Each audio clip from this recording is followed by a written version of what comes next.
Ce devait être l'un de ces moments suspendus, rares et précieux, où le temps semble ralentir pour laisser place à la légèreté. Sylvie Vartan avait accepté de participer à un événement convivial, entouré de proches, d'amis de longue date et de quelques figures du milieu artistique. Depuis plusieurs années, la chanteuse se fait plus discrète dans les apparitions publiques, préférant la sérénité au bain de foule. Pourtant, ce soir-là, elle semblait heureuse d'être là, souriant, détendue, profitant de l'atmosphère chaleureuse qui régnait dans la salle. Selon des témoins présents, l'ambiance était à la fête. Discussions animées, éclats de rire, musique en fond sonore. Sylvie, habituée au projecteur mais toujours attachée à la simplicité, saluait les convives un à un, prenant le temps d'échanger quelques mots, fidèle à cette élégance et cette gentillesse qui font sa réputation. À ses côtés, son mari Tony Scotti, 85 ans, observait la scène avec calme comme il en a l'habitude, producteur respecté, homme posé, discret. Il représentait ce soir-là une présence rassurante pour son épouse. Rien, absolument rien ne laissait présager que la soirée prendrait une tournure dramatique. Et pourtant, en l'espace de quelques secondes, tout a basculé. Peu après le début des discours, un bruit sourd s'est fait entendre au fond de la salle. Certains invités se sont retournés par réflexe, d'autres n'y ont pas prêté attention immédiatement, pensant à un simple renversement de chaise ou à un incident mineur, mais très vite, un murmure inquiet s'est propagé. Des silhouettes se sont rapprochées de l'endroit où le bruit avait retenti. Et puis, presque simultanément, un silence pesant s'est abattu sur le public, l'atmosphère, quelques instants plus tôt animée et vibrante, s'est figée. Sylvie Vartan, alertée par ce changement brutal dans l'ambiance, s'est retournée, la scène qui s'offrait à elle a eu l'effet d'un choc. Son mari, Tony Scotti, venait de s'effondrer. Il était étendu sur le sol, sans réaction, inconscient. La chanteuse serait restée immobile une fraction de seconde, comme incapable d'assimiler ce qu'elle voyait. Selon des témoins, son visage se serait immédiatement crispé. Signe d'une inquiétude profonde et immédiate, les minutes qui ont suivi ont été décrites comme irréelles par plusieurs personnes présentes. Certains convives, pris de panique, ne savaient de que faire, tandis que d'autres tentèrent d'approcher pour comprendre l'état du producteur américain. La notion du temps semblait s'effacer. Une fête venait de se transformer en scène d'urgence sous les regards tétanisés des invités. Des témoins rapportent que l'atmosphère était glaciale, comme si chacun retenait son souffle. Le malaise de Tony Scotti ne ressemblait pas à un simple étourdissement. L'homme ne répondait pas, son immobilité créant une tension insupportable. À cet instant précis, la peur d'un drame irréversible a envahi la salle. Sylvie Vartan, encore sous le choc, se serait précipitée vers son mari, tentant d'obtenir la moindre réaction. On raconte qu'elle lui aurait parlé doucement, puis plus fort, cherchant un signe, un mouvement, n'importe quoi. Mais Tony demeurait allongé, inerte, ce qui n'a fait qu'accroître l'effroi général. Dans le chaos émotionnel, plusieurs invités ont eu la présence d'esprit d'appeler immédiatement les secours. D'autres ont tenté d'éloigner la foule pour laisser de l'espace autour du producteur. La scène était à la fois chaotique et étrangement silencieuse. Seuls quelques ordres chuchotés et les voix tremblantes de proches tentèrent d'organiser l'aide autour de la victime. Les secours, heureusement appelés très rapidement, sont arrivés en quelques minutes. Mais pour Sylvie, ces minutes ont semblé interminables. La chanteuse, bouleversée, ne quittait plus son mari des yeux. Elle semblait redouter le pire, consciente de la fragilité de l'instant. Pour elle, pour leur famille, pour tous ceux qui les connaissent depuis longtemps, Tony Scotti représente bien plus qu'un simple compagnon. Il est un pilier, une présence solide, un soutien indéfectible depuis plus de 40 ans de vie commune. Lorsque les pompiers ont franchi la porte de la salle, un infime espoir a commencé à renaître parmi les invités. Leur efficacité, leur sang-froid et leur professionnalisme ont permis de ramener un semblant d'ordre dans la panique ambiante, mais à ce moment précis, personne ne savait encore ce qui allait se jouer dans les minutes à venir. Le sort de Tony Scotti et l'équilibre émotionnel de Sylvie Vartan se jouaient désormais entre les mains des secouristes. Lorsque les premières secondes de stupeur ont passé, la salle s'est transformée en un espace imprégné d'une tension presque palpable. Les invités, encore sous le choc du malaise soudain de Tony Scotti, tentèrent de comprendre ce qui venait de se produire. Certains échangèrent des regards inquiets, d'autres restaient immobiles, pétrifiés, comme incapables de réagir face à la brutalité de la scène. Une fête privée venait brusquement de prendre des airs de situation critique, et chacun, à sa manière, tentait tant bien que mal de retrouver ses repères. D'après plusieurs témoins, c'est un proche du couple qui a été l'un des premiers à réaliser la gravité du moment. Voyant Tony Scotti étendu au sol, inconscient, il aurait immédiatement crié d'appeler les secours, déclenchant ainsi une mobilisation spontanée. Plusieurs invités ont sorti leur téléphone pour composer les numéros d'urgence, tandis que d'autres, plus proches géographiquement du producteur, tentèrent de s'assurer qu'il respirait encore. Tout s'est déroulé dans une forme de chaos organisé où chacun voulait aider sans vraiment savoir comment. Sylvie Vartan, bouleversée, s'était agenouillée près de son mari.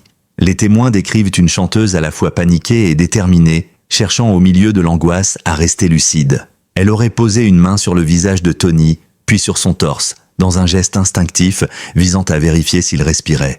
Selon les récits, elle l'appelait doucement par son prénom, espérant provoquer une réaction, un battement de paupières, un signe, même infime, qui viendrait apaiser sa terreur. Cette absence totale de mouvement a créé un climat de peur intense. Certains invités commençaient à redouter le pire, tandis que d'autres tentaient d'éloigner les curieux pour éviter que la foule ne gêne les premiers gestes de secours improvisés.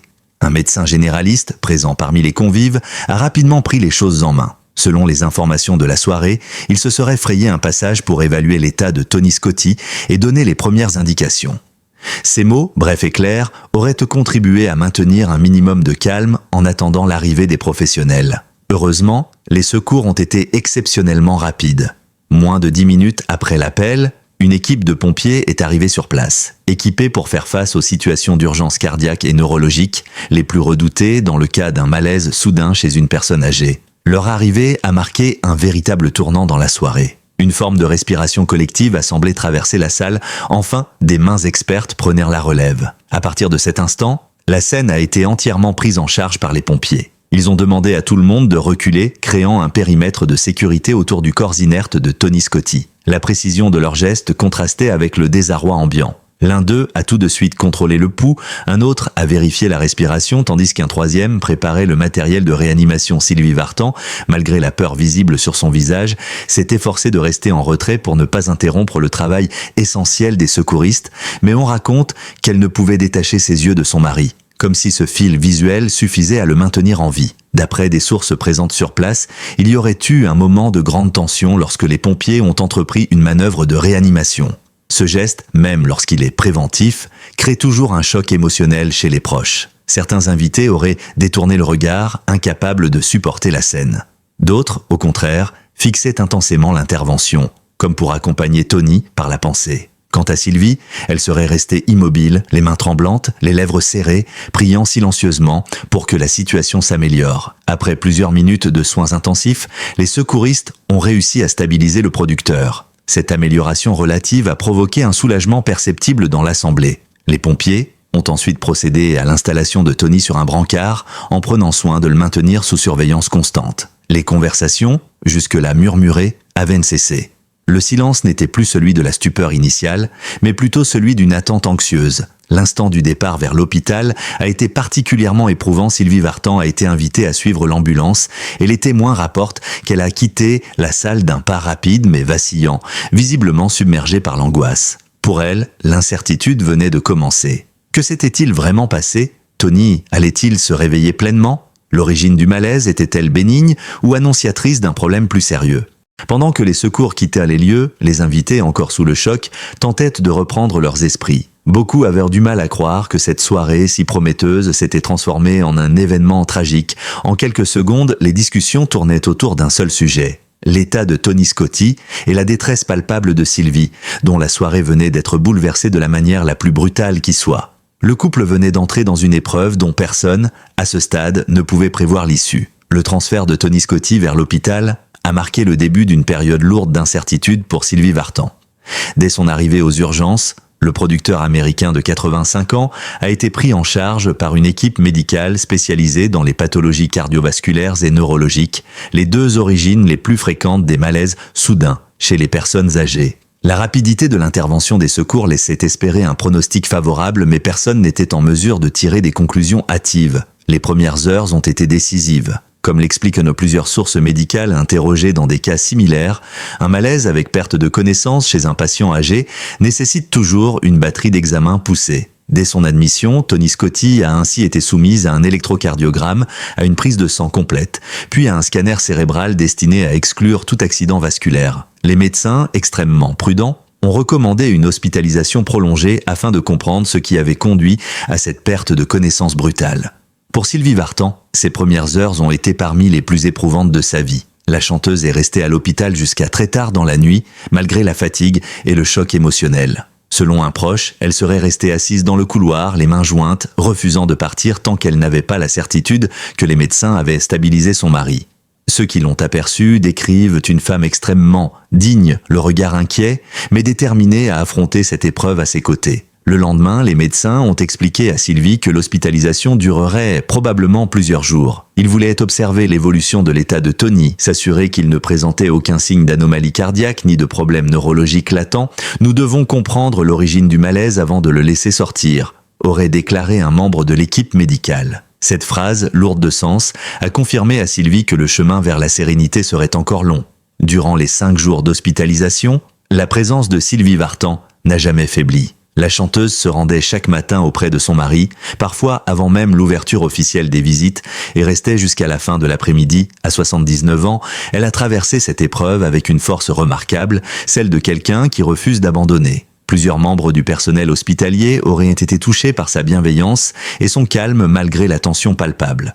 Selon les informations rapportées par France Dimanche, Tony Scotti a progressivement repris connaissance et retrouvé ses repères dès le 2e jour. Le producteur américain, connu pour son humour discret, aurait même échangé quelques mots rassurants avec son épouse, tentant d'alléger la gravité du moment. Mais malgré ces avancées encourageantes, les médecins ont insisté pour poursuivre les examens. Des tests supplémentaires, dont un holter cardiaque et une série d'analyses sanguines répétées, ont été effectués pour s'assurer qu'aucun détail ne soit laissé au hasard. Chaque nouveau rapport médical était accueilli par Sylvie avec une attention quasi religieuse. Elle posait des questions, relisait les comptes rendus, cherchait à comprendre la moindre indication. Ceux qui la connaissent décrivent une femme extrêmement lucide, capable de rester rationnelle même lorsque l'émotion prend le dessus. Pourtant, derrière cette maîtrise apparente, l'angoisse ne quittait jamais complètement son regard. Au fil des jours, une forme d'habitude s'est installée. Sylvie arrivait le matin, discutait quelques instants avec le personnel soignant, passait plusieurs heures au chevet de Tony, puis quittait l'hôpital à regret le soir venu. Ce rituel quotidien, bien que douloureux, semblait pour elle être la seule manière de garder le contrôle sur une situation qui lui échappait totalement. Pour Tony Scotti, la présence de son épouse a été déterminante. Selon des proches du couple, il aurait confié à un infirmier que la voir chaque jour, assise à côté de lui tenait lieu de force morale. Mariés depuis plus de 40 ans, les deux artistes ont traversé de nombreuses épreuves ensemble.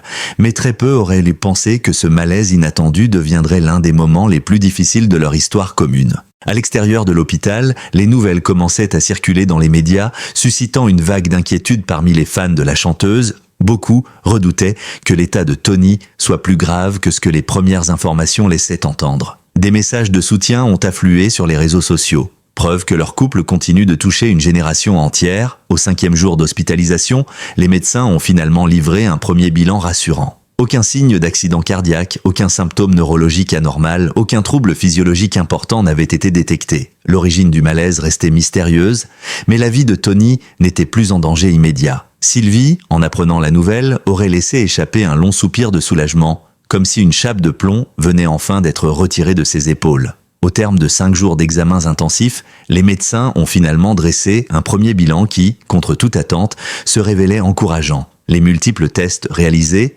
électrocardiogramme répété, analyse sanguine, IRM, scanner cérébral, mesure de tension à intervalles réguliers, n'avaient mis en évidence aucune anomalie majeure. Pour l'équipe médicale, cette absence de signes alarmants constituait une excellente nouvelle. Pourtant, elle s'accompagnait d'une incertitude difficile à gérer. Comment expliquer un malaise d'une telle violence chez un homme de 85 ans sans qu'aucune cause apparente ne puisse être identifiée? Ce paradoxe médical a été longuement discuté lors des réunions internes organisées chaque matin à l'hôpital.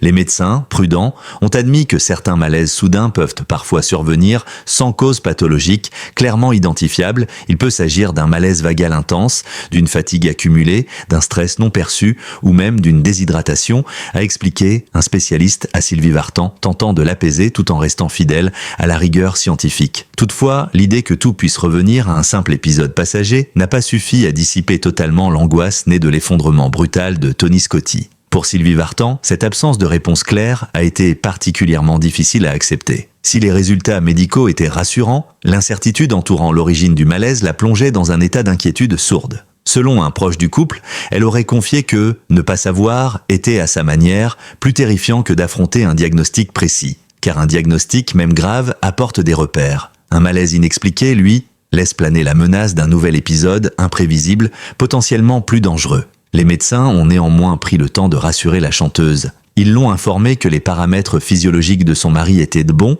que son rythme cardiaque était stable, que son état neurologique ne montrait aucune atteinte visible. Ils ont également insisté sur le fait que son âge ne devait pas forcément être interprété comme un facteur d'aggravation systématique. Beaucoup de patients âgés vivent ce genre d'épisode sans que cela annonce un problème sous-jacent, ont-ils précisé. Mais au-delà du langage médical, une chose était évidente. Cet incident avait profondément secoué Sylvie Vartan. L'idée de voir son mari inerte, étendu au sol, sans réaction, continuait de la hanter. Elle revoyait encore la scène, encore et encore, dans un mélange de stupeur et de douleur. Pour elle, cette image marquait un avant et un après. Le sentiment de vulnérabilité, souvent ignoré dans la vie quotidienne, s'était imposé avec une brutalité implacable. Tony Scotti, quant à lui, adoptait une attitude plus sereine. Selon des infirmiers, il aurait relativisé l'incident dès qu'il s'est senti mieux, affirmant qu'il ne se souvenait même pas du malaise. « Je me suis senti partir, puis je me suis réveillé avec les pompiers autour de moi », aurait-il confié avec une pointe d'humour. Cette légèreté apparente n'était toutefois pas suffisante pour dissiper totalement les inquiétudes de Sylvie, toujours préoccupée par l'idée d'un malaise pouvant se reproduire sans prévenir. Dans les jours qui ont suivi, les médecins ont prolongé leur analyse. Même en absence d'anomalie, ils ont recommandé un suivi médical renforcé, notamment des contrôles réguliers et un bilan cardiovasculaire dans les semaines à venir. L'objectif ? Surveiller toute éventuelle fluctuation ou fragilité que les tests initiaux n'auraient pas pu détecter. Cette vigilance supplémentaire a été accueillie par Sylvie comme un filet de sécurité indispensable. La chanteuse a d'ailleurs profité de ces échanges pour interroger les spécialistes sur les signes d'alerte à surveiller. Elle a pris des notes, posé des questions précises, cherché à comprendre quelles précautions adopter pour éviter que l'incident ne se reproduise. Ce comportement témoigne de son instinct protecteur, mais aussi de l'intensité émotionnelle de ce qu'elle venait de vivre. Autour d'elle, l'hôpital avait pris conscience de l'importance publique du couple. Certains membres du personnel reconnaissaient discrètement la chanteuse, mais tous ont fait preuve d'une discrétion exemplaire. Ils n'ont rapporté aucune intrusion, aucun débordement, aucune tentative de prise de photo. L'équipe médicale a veillé à préserver leur intimité, consciente que l'émotion était déjà suffisamment forte pour ne pas y ajouter la pression médiatique.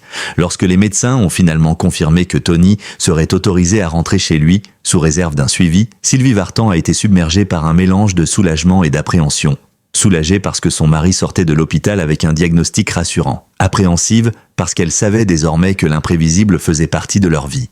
Un malaise sans cause identifié, même s'il n'annonce rien de grave, demeure un rappel brutal de la fragilité humaine. L'absence de cause précise, loin de minimiser l'incident, rappelle au contraire que Tony Scotti devra, comme beaucoup d'hommes de son âge, adopter une vigilance accrue, et que Sylvie, elle, devra vivre avec cette nouvelle conscience de la fragilité du temps qui passe et des êtres qu'on aime. Lorsque Tony Scotti a enfin quitté l'hôpital 5 jours après son malaise spectaculaire, le soulagement était palpable autour du couple. Mais si l'annonce de son retour à domicile a marqué la fin d'une étape médicale importante, elle a aussi ouvert une période nouvelle, faite de vigilance accrue et de prise de conscience profonde. Pour Sylvie Vartan, cette épreuve n'a pas été seulement un événement ponctuel, elle a agi comme un rappel brutal de la fragilité de la vie et de la précieuse valeur du temps partagé avec ceux que l'on aime. Depuis leur rencontre dans les années 1980 et leur mariage en 1984, Sylvie Vartan et Tony Scotti forment un couple solide, soudé, résilient. Tous deux ont traversé des décennies d'intenses activités professionnelles, de tournées, de productions internationales, d'enregistrements, d'exigences du monde du divertissement. Pourtant, malgré cette carrière partagée entre la France et les États-Unis, ils ont toujours su préserver un espace à eux, loin du tumulte médiatique.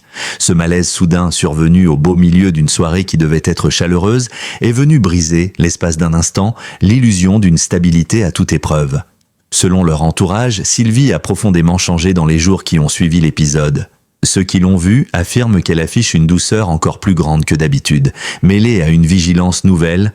Elle a réalisé que tout pouvait basculer en quelques secondes, confie un ami proche du couple. Elle est encore sous le choc, même si elle essaie de garder contenance, mais elle veille sur Tony comme jamais auparavant. Cette attention, loin d'être intrusive, s'apparente plutôt à une forme de protection tendre et silencieuse, comme si chaque geste de Tony méritait désormais d'être observé, compris, anticipé. À la maison, les habitudes ont été réorganisées en douceur. Les médecins ont conseillé à Tony Scotti de ménager ses efforts, de respecter des temps de repos, de maintenir une hydratation régulière et d'éviter les situations stressantes. Des recommandations classiques, mais essentielles, après un malaise inexpliqué. Sylvie, fidèle à elle-même, a immédiatement pris les choses en main. Elle a réaménagé leur quotidien en fonction des besoins de son mari, choisissant d'annuler certaines obligations professionnelles pour rester davantage à ses côtés. Tony se montre reconnaissant, parfois même amusé par cette attention redoublée. « Je vais finir par devenir paresseux si elle continue comme ça ?» aurait-il plaisanté auprès d'un proche, témoignant d'un esprit encore vif et lucide, mais derrière son humour, il est conscient de la gravité de ce qu'il a traversé. Il sait que cette chute soudaine, ce moment où tout a basculé, aurait pu avoir une issue autrement dramatique, et il sait aussi que la présence de Sylvie, son soutien indéfectible, a été essentiel dans sa récupération. Le couple aurait également commencé à revoir certains aspects de leur rythme de vie. Les voyages seront désormais plus espacés, les soirées mondaines choisies avec discernement et les engagements professionnels ajustés en fonction de la santé de Tony. Non pas par renoncement, mais par choix, celui de privilégier le bien-être, la tranquillité et la qualité de vie. Ils veulent se recentrer sur l'essentiel, affirme un membre de leur entourage, et pour eux, l'essentiel, c'est d'être ensemble. Cet incident a aussi ravivé auprès du public un intérêt fort et bienveillant pour le couple. De nombreux fans ont envoyé des messages de soutien, certains évoquant leur propre peur en apprenant la nouvelle. Beaucoup ont souligné la force de Sylvie, son courage silencieux, son rôle indispensable dans cette épreuve. D'autres ont témoigné de leur admiration pour Tony Scotti, figure discrète mais profondément respectée dans l'industrie du divertissement. Pour Sylvie Vartan, le retour à une forme de normalité ne se fera pas immédiatement. Cette frayeur a laissé une trace émotionnelle profonde. Elle l'a rappelé, avec une clarté douloureuse, à la réalité du temps qui passe. On raconte qu'elle aurait confié à un proche « Quand j'ai vu Tony au sol, j'ai compris que rien n'est jamais acquis ». Une phrase simple mais qui résume toute la force de ce moment traumatisant. Ce malaise n'a pas fragilisé leur couple. Au contraire, il semble l'avoir renforcé. Les semaines qui ont suivi l'épisode ont été marquées par une proximité accrue, une complicité renouvelée. Chaque journée partagée, chaque repas, chaque échange, même simple, semble désormais revêtir une importance nouvelle. Comme si, au-delà de la peur et de l'incertitude, cette épreuve avait permis de resserrer encore davantage les liens qui unissent Sylvie et Tony depuis plus de 40 ans aujourd'hui. Alors que Tony Scotti poursuit son suivi médical, le couple avance plus prudemment, mais aussi plus uni que jamais. Leur histoire, déjà riche de décennies d'amour, de voyages, de musique et de projets communs, s'enrichit d'un chapitre supplémentaire. Celui de la résilience, de l'attention mutuelle et de la conscience profonde que chaque instant compte. Et si l'origine du malaise reste inconnue, une certitude demeure, le soutien sans faille de Sylvie Vartan, sa présence chaque jour à l'hôpital, son implication totale dans le rétablissement de son mari, témoignent d'un amour intact, solide, capable de traverser les moments les plus redoutés. Un amour qui, aujourd'hui encore, continue d'écrire l'une des plus belles histoires du paysage artistique franco-américain.